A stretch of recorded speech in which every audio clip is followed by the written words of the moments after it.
जिस पर हर किसी का ध्यान है। महिला अपनी बेटी के होने वाले पति के साथ फरार हो गई थी। दोनों को लेकर पुलिस कई राज्यों में तलाश कर रही है। इस बीच महिला और उसके प्रेमी राहुल ने पुलिस के सामने सरेंडर कर दिया। सरेंडर करने के बाद भी सपना इस बात पर अड़ी हुई थी कि राहुल के साथ रिश्ते को खत्म करने का उसका कोई इरादा नहीं है। देखिए रिपोर्ट।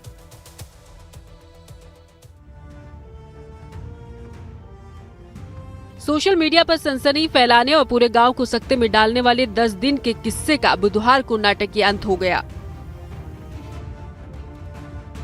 उत्तर प्रदेश के अलीगढ़ में 10 दिन से गायब 39 साल की सपना और उसके 25 साल के प्रेमी राहुल ने पुलिस के सामने सरेंडर कर दिया। राहुल की शादी सपना की बेटी से होने वाली थी, लेकिन शादी से कुछ ही दिनों पहले वो अपनी होने वाली सास के साथ गायब हो गया। सरेंडर करने के बाद भी सपना इस बात पर अड़ी हुई थी कि राहुल के साथ रिश्ते खत्म करने का उसका कोई इरादा नहीं है।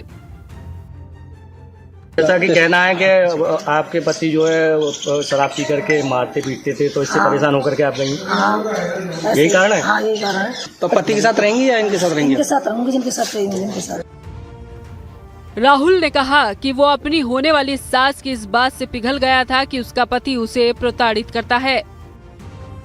मतलब ये मरने के लिए मतलब मोहताज हो रही थी, तो ये मतलब घर वाले मतलब टॉर्चर कर रहे थे कि मुझे टॉर्चर कर रहे हैं, तो इसलिए ना मैं मर रही हूँ, मुझे लेके जाओ। तो बस स्टैंड अलीगढ़ से मुझे इसने बुलाया, मैं लेके गया। ये यहाँ से अलीगढ़ से हम जब चालू हुए थे तो लखनऊ से सीधे मुजफ्फरपुर, फिर 7-8 को हम पहुंचे थे। फिर इसके बाद में हमें पता लगा कि अलीगढ़ से पुलिस हमें ढूंढने के लिए मतलब यहाँ से फरार हो गई।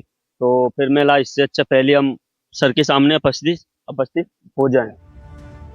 सपना के परिवार ने मांग की है कि वो सारे पैसे और गहने लौटाए जिसे वो राहुल के साथ भागते समय कथित तौर पर ले गई थी। आगे का स्टेप यही है, जो 3.5 लाख रुपए कैश था, 5.5 लाख रुपए का जेवरात था, 1 लाख रुपए मैंने सिक्का में दिया था, और मैंने जो दोनों के पास मोबाइल थे वो मेरे ही मोबाइल से सर ये मेरा सामान मुझे वापस किया जाए। इतना सब कुछ होने के बाद भी सपना के पति ने उसे तलाक देने से इनकार कर दिया। जो तलाक की बात आ रही है, मैं तलाक देने के लिए राजी नहीं हूँ, क्योंकि मेरे छोटे छोटे बच्चे हैं। मेरा घर बिल्कुल इस तरीके से टूट चुका है। मेरा दिल का मुझे पता है, क्योंकि मैं बच्चों की हालत संभाल रहा हूँ बहुत ज्यादा, सभी परेशानी में। बच्चों परेशान तो मैं भी हूँ, मगर बच्चों को देखना पड़ रहा है। मैं इसके लिए तलाक देना नहीं चाह रहा हूँ। होने वाले दामाद के साथ भागने वाली सपना के साथ उसके परिवार ने दूरी बना ली है। इन्होंने बहुत बुरा किया है, जो भी किया है। फिर ये जो इन्होंने काम किया है, बहन कहना एक लायक तो है नहीं है कि मैं इनको बहन दूंगा। अगर आपके बहन इनको नहीं रखते हैं तो क्या आप इनको अपने घर ले जाएंगे, क्या करेंगे? देखो, अगर जो नहीं आना चाहते हैं तो इनके ऊपर सख्त से सख्त कार्रवाई होनी चाहिए और कड़ी से कड़ी सजा मिलनी चाहिए।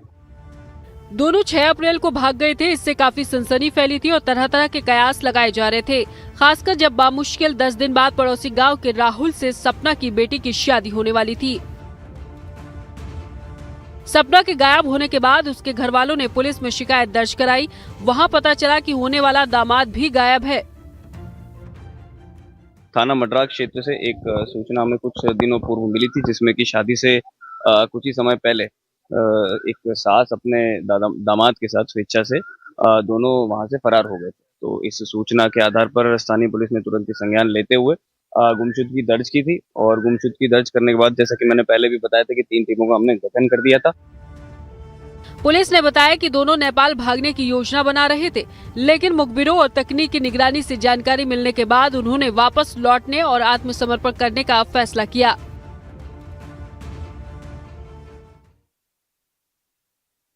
तमिलनाडु में एक ऐसा ऐतिहासिक प्रिंटिंग प्रेस है जो पिछले 133 सालों से लगातार कार्यरत है और आज भी एक ही परिवार की पीढ़ियों की तरफ से संचालित किया जा रहा है।